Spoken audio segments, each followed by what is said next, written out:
Sayang, hindi ako nanalo. Si Bunso nga lang lagi nananalo eh. Sasali ulit? Ito na chance ko! Huy! Ba't ka nandito? Ako nga magtatanong sa'yo eh. Eh kasi ako yung napatawag sa inyo.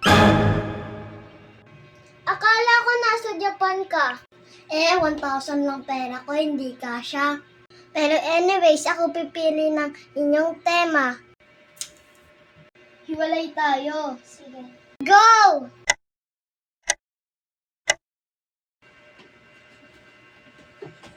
Time up.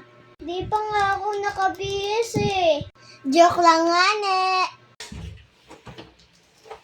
Ito na outfit ko. Pipili na lang ako ng bag. Ito na yung outfit ko.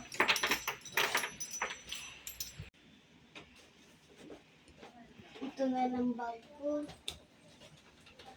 Uy, ito sa akin. Uy, ako na una. Ako na una. Uy, ito na. Sige na nga. Ang pangit-pangit ko. Ito na nga lang akin. Timer's up. Pwede na kayong rumampa. Ang unang rumampa ay si Zane Alison T. Mendoza.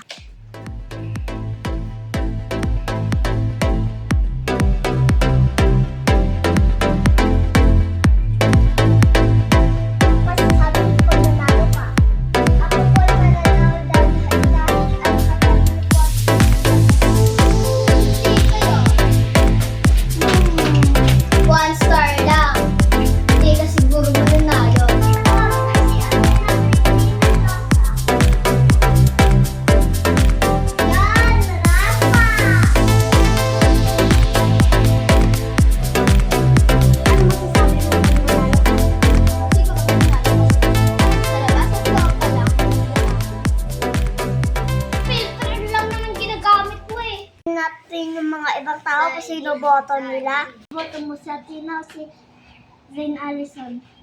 Athena. Bakit? Kasi magaling siya rumampa. Sino boto nyo? Zane Alison o si Colleen? Pag si Colleen, mag-like kayo. Mag-subscribe kayo pag si Alison. Ipapakita kung sino nanalo sa part 3. Bye-bye!